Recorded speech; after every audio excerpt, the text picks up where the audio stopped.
one thing that always, I guess, scared me inside. When I finish, I stop getting a paycheck. I would say more American athletes, I feel, do it right. I look at Steph Curry as a great example. It's a club that's really been on the decline for a number of years now. It's time that maybe a new ownership came in and give it that kind of fresh boost. In this episode of Portfolio Players, the global soccer star turned investor Gareth Bale shares lessons on navigating life after sports, the economics behind the surge of American ownership in European football, plus his own vision for buying his hometown team, Cardiff City. Welcome back to Portfolio Players, presented by E-Trade from Morgan Stanley. I'm Dan Roberts here at Front Office Sports in New York, and today we have the soccer legend Gareth Bale. Gareth, thanks for coming in. Thanks for having me. It's funny, just right off the top, like as I do the intro, I say soccer, and constantly now as we talk about money flowing into soccer, I'm always like, or football. Like I always feel like I should say, depending on where you're from. I mean, you've now played abroad. Well, for me, it's abroad and here in the US. Did you always feel like that's a silly thing that we still call it soccer? It is a bit weird, but I understand because you have American football. So I get kind of, for us, it's like the slang, but I guess football originated in Europe, so we naturally would just call it football, but I understand Americans call it soccer, and being here for a year, I had to get used to saying soccer, where people, if you just say football, you just think American football, right? So I don't mind. We had a newsletter where we were writing about the phenomenon of American money flowing into European soccer, and in the subject line we called it footy. And I felt even like cringe writing that. Like, can I legitimately say footy? I just sound ridiculous. Like, I think a little bit. It's more of when you're a kid, you're like, oh, do you want to go and play footy? But yeah, it's again, I understand the different kind of cultures and what people say. So for me, as long as you know what you're talking about, I have no issue with any of it. You, I guess, officially retired 2 years ago. So talk to me about kind of the transition and how soon before you retired were you thinking about what I want to do when I'm no longer on the field every day? Was it just obvious I want to start putting my money into things, I want to invest? When it comes to football in America, NFL, the default is always like broadcasting. Like, I'm going to retire and I'm going to try and be on TV and talk about football. What were the different endeavors that you were plotting? I think I've always had, I guess halfway through my career, always had one eye on what life would be like after football, soccer. I don't know where I'm going with this. But yeah, I always had like one eye for the future, and I was always, I guess, the one thing I always did, you read articles about when people finish professional sports, they go bankrupt, they don't know how to manage their money, they don't know how to do all these things. And it was one thing that always, I guess, scared me inside. So obviously by reading those things, you naturally come to the point where when I finish, I stop getting a paycheck. How do people then, I guess, restructure their lives? Because a lot of, I imagine, athletes live what they earn. They live a big lavish lifestyle. I tried not to do that and try to like have a plan for the future where I wasn't relying on my pay packet every week. So coming to the end then, there's other things in place. So I always had this kind of pillar idea where I would try and invest my money in different things. If one pillar got chopped down, didn't work, the whole building's not going to fall down. So I always was trying to diversify from quite early on. And when I came to retire, I don't know now exactly what I want to do, but I always said when I did retire that I would like a couple of years to get away from football, relax, enjoy myself, spend more time with the family, because you're traveling a lot during those times. You don't get to see your kids, your wife, your family, your friends, and then kind of reassess and try and find or explore a few paths, and then try and find the one path that you think, oh, this excites me and something I want to go down. So I'm at that 2 years now, so I'm still exploring a few avenues, but I'm starting to kind of get excited by a few things that are in the pipeline. Are there other pro athletes, either current or retired, that you've looked to as models, and you say, either in football or elsewhere, that you look to and you say, well, they've done it right? I would say more American athletes, I feel, do it right. I don't know whether there's more opportunity over here. There's more ways to network and do things. I look at Steph Curry as a great example. I know he's still playing, but you can see that he's really kind of put in the work into do business, do things that he likes to do, whether it's charitable or to make money or whatever it may be. He's putting things in place for when he retires. Obviously, you can still see he's fully focused on what he's doing now.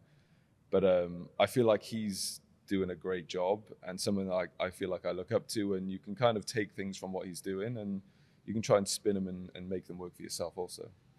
It's funny when you say that after retiring, you want to get away from football a little bit, because you've been in the news as leading a group that wants to buy a team. We'll talk about that more specifically, but just in a general sense, well, would being a part owner of a team really get you away from football? I mean, you get right back into it, right? It's just on the management and ownership side. Yeah, but I think now I've had a couple of years away to kind of let the dust settle, because if you're doing something from the age of 2 when I started kicking a football till when I was 33, it's a long time to basically every day do one thing and one thing only and one goal, game after game. Then the pressure comes, then the media come, and then it takes its toll on your life, on your mental health. And I think it was healthy for me once I did finish to take that step back. I kept dipping my toes in and out of football, maybe doing a little bit of broadcasting or doing a few appearances here and there, but it was mainly just keeping out of it. And now kind of this opportunity's come up potentially by being involved in an ownership group.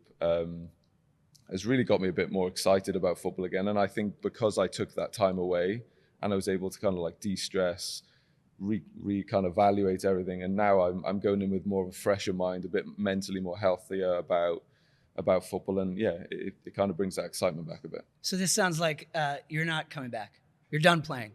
I am done playing, yeah. Because I mean, in football, you never know. Like, guys just keep coming back. Yeah, but I was ready to retire at the time I did. I was happy. I'm still happy with my decision. I'm not saying there was an official offer maybe halfway through my retirement, a year after.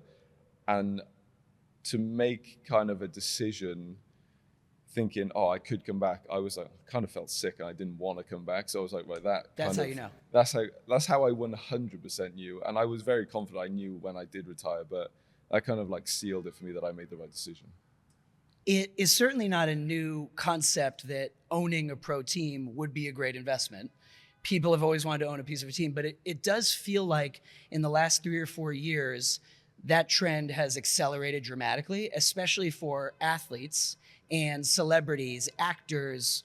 It's happening all over the place, but in particular, it's happening with European football, it feels to me, especially with Americans putting their money into European football. Why now? Why do you think that is heating up so much? For me, I think there's multiple reasons. The main one being, I think the financial side of things in European football now it's just kept going up and up and up. I don't know exactly how American things work, but obviously in Europe, there's relegation, valuations come down. You obviously can win things, money's going through the roof. I think in terms of English football, Premier League, Champions League, it's now global, where there's a lot of TV money coming in. So there is money to be made for sure. But then also you kind of have the side of, it gets you really feeling like a fan. You really want to get involved with the team. You kind of, you feel passionate about something again, and it's like your team, and you want to try and do everything you can to make the club work. And I think as a fan looking in, you don't really have an input on anything. You can't really affect anything apart from supporting your team. Whereas if you're in an ownership group from an athlete's perspective, you can make a difference, and you could try and make a difference for good and make a success of your franchise, I guess. Yeah, talk to me about trying to buy Cardiff specifically. Is it as simple as you're from Wales? I mean, it's great to hear you say it's your team when you're an owner, because a phenomenon happening in the States, I feel, as franchise valuations skyrocket, you have a lot of buyers who really have no connection to the team they bought.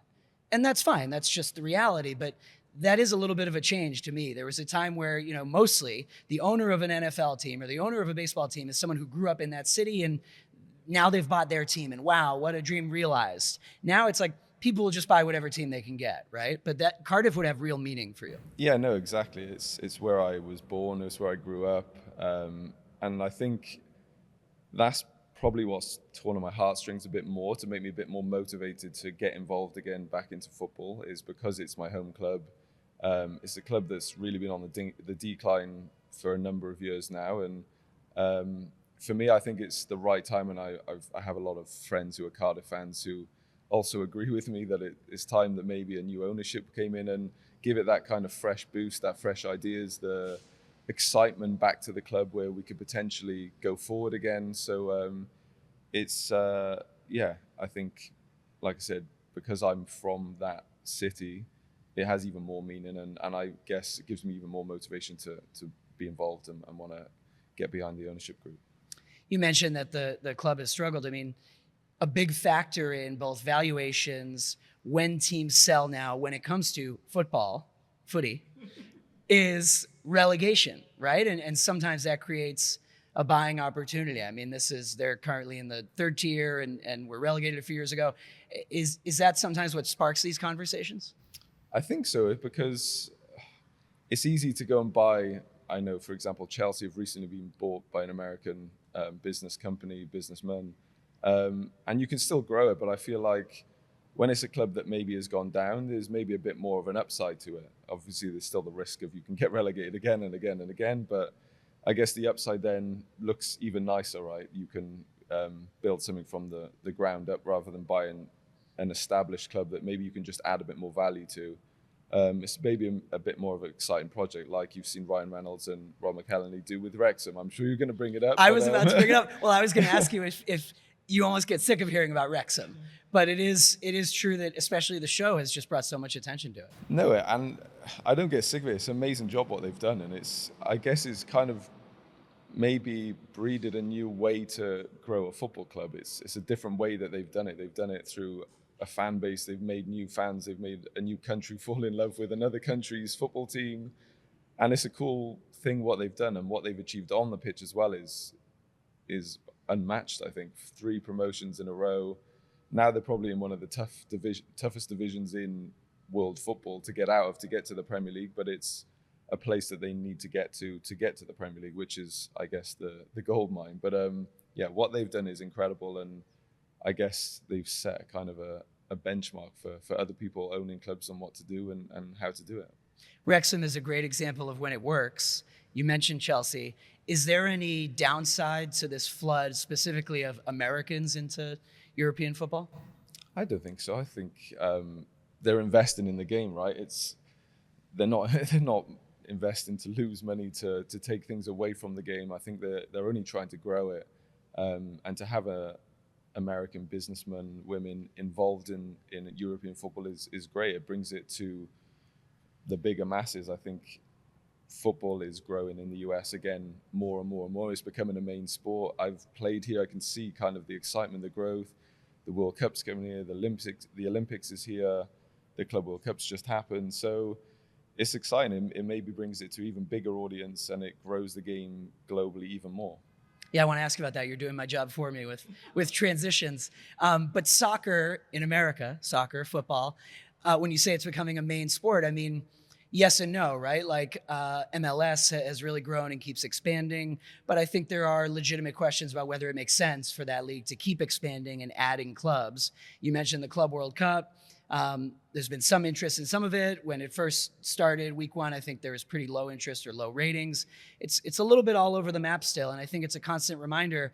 I mean, if anything, there's a lot more interest in the U.S. in global soccer than there is in the U.S. in American soccer. But what do you make of sort of the trajectory and the growth of the game for American fans? Yeah, I think you make a good point.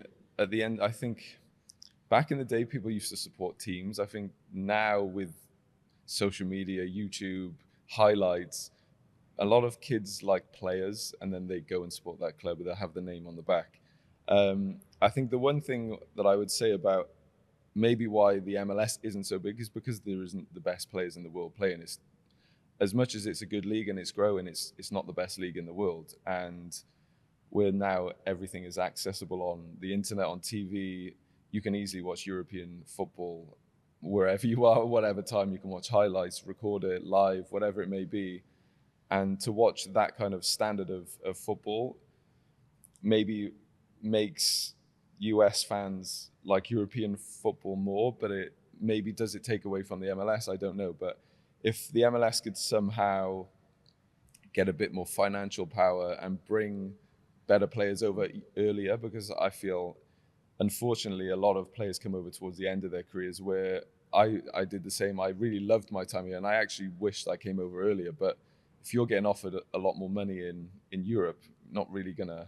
It's a job at the end of the day. You're not really going to take less salary to come here and grow the game, unfortunately, which we'd all love to do, but it's just not really viable, basically. So, but yeah, it's a difficult one. If you can get more money into football in the MLS and attract more players over, because you have the cities, you have the stadiums, you have the fan base, but it's just something's not quite right yet. And I think if you're able to get younger, better players over sooner, it would grow quicker here as well. That was kind of the knock on, if not MLS, just foreign stars coming to play in America toward the end of their careers, the twilight of their careers for a while. Maybe that hasn't changed fully, but I mean, Messi has, had a lot of success, and I mean, the Apple deal, now maybe that's an anomaly, but, talk to me about kind of watching what Messi has done in the States for a number of seasons, and what was your time in LA like? Yeah, no, I think, first of all, my time in LA, I loved it. I loved traveling to those different cities, because the cities are iconic in the world. Going to New York, playing in LA, going to Texas. Yeah, they're cool places to go to, never mind play football. So the appeal of living in a major city is amazing. For us being able to come and live in LA and experience that, my kids, my wife, my family, me just living there was cool, and then to play and then experience other things was really cool. But yeah, luckily enough, I was able to win everything that season with LAFC, so I feel like I ticked the box. A few more trophies added to the trophy cabinet, which was nice. But and then I guess what Messi's done, again, I know it's in the twilight of his career, but still he's coming over here, he's growing the game. I think Apple now, I guess it spreads it to a wider audience in terms of worldwide. They're able to watch MLS soccer a bit more, and they're able to see Messi, which he attracts eyeballs from every angle anyway. So I think, from when, I guess, the first big star in terms of Beckham came over, the growth from then till now is massive. And I think it's just one of those, it's over time, it will get bigger and better. It does take time, the same it did with European football. Yeah, that's smart that you mentioned Beckham too. I mean, it feels to me like it's all part and parcel of the same movement, not just big players coming to play in the States, but then some of them, and also U.S. actors and Hollywood types and U.S. pro athletes wanting to invest in soccer. Tom Brady in Birmingham. What do you think it is about soccer specifically that is attractive to American investors? It's a fun game. It's exciting. It's I guess it's different. I don't know. It's something new. I guess football's been growing a lot through the years in the United States, but I guess for the guys who are investing, who are a bit older now, like Tom Brady, LeBron, I think JJ Watt's in Burnley, I guess they've just grown up watching it as well as playing their own sport, and they've just been excited by it and invested, and really got behind it. We've talked so much about soccer. Let's kind of zoom out. What else are you up to investment-wise, business-wise? Obviously, core effort to try and buy a team. That's a pretty big endeavor. But what interests you and excites you besides that? Just being involved, I think, like I said before, it all stems to, that your, I guess, paycheck is going to stop when you retire. So it's how else can you make money, and you don't want to just rely on what you have. So I've got a lot of commercial residential property that I've really kind of found interest in, and really, kind of got quite a lot. It's like one of the main pillars that I was speaking around. We have a few sports bars that we've got into, and especially in my home city, it's nice to try and kind of grow the city as well, where I came from, and something that we've always wanted to do in terms of adding a really good sports bar there. We have it's kind of like the Hard Rock Cafe, but for sport. We have all the memorabilia up, and the signed jerseys, boots, gloves, tennis rackets from all these sporting superstars. And it's kind of cool just to go in and kind of experience and look at those things, as well as watch the sports and have nice drink and food with friends and hang out. So there's been multiple things that I've got into that I've really enjoyed doing. And I'm sure there'll be more in the future, but it's just, I guess, to have a bit more time on your hands now to kind of branch out and do a few other things that can excite me. And obviously at the end of the day, everyone wants to make a bit of money on top of it as well. Yeah, that would be nice, right? What has surprised you most in your post-playing life, either business or otherwise? Just now that you're nothing regular about you, but as a regular citizen. Just having time, because we're so used to being told where to be, what to do, when kickoff is, what time training is, what to eat. You're basically just told what to do your whole time. So now you finish and it's like, I have all this time in the world to do what I want to do and spend time with my family, not being told when I have a day off. I can now basically plan my own schedule, choose what I want to do. Obviously things will come up that you have to do things, but be at my kids' sports days, go and watch my son play football on the weekend and see my daughter horse riding. So it's just basically having your freedom back that I feel like was, in a way, not taken away, it's the wrong word to use, but just, I guess, of normal life. Having a job, it's kind of, retirement normally comes later on in life, but I'm obviously very lucky enough to have it early on in life, and I'm able to plan my own schedule. I guess that's the biggest thing I can say and it's the greatest thing. So you've got nothing to do, it sounds like. You need some I play a lot of activities. golf, don't get me wrong, in my spare time. The kids go to school, I play golf. No, it's nice just being able to choose and pick what I do, spend more time with my wife rather than speaking on FaceTime every 5 minutes if the kid's done something wrong. And so it's just been nice to pick and choose what I do. And Huge. I know how lucky I am to be able to do that. Huge. Gareth, let's end on this. I always think it's fun, and I'm putting you on the spot here, but any money-related or investment-related decision stories of something stupid you did, something you learned from, advice to other athletes? Lucky enough, I haven't made any bad decisions yet, but I have a great team around me of agents, accountants that I've had literally since I started playing. And we always try and make every decision with a lot of information, do as much research as we can, do all our due diligence, all that stuff. So I haven't made many bad mistakes yet, maybe not the greatest ones, or something's maybe not making money, but I would just say do as much research as you can. If you're ever going to invest in something, don't just take a gamble. Make sure you do all your research, get the people that you trust, to do all the legal side, the due diligence, all that stuff to vet it out. And I think if you're doing all those things, you're doing as much as you can right, and it gives you the best opportunity to make the best and the correct decision at the end of the day. Okay. Heard from a potential future soccer club owner. So Hopefully. good stuff. Gareth, thanks for joining me. Thank you very much.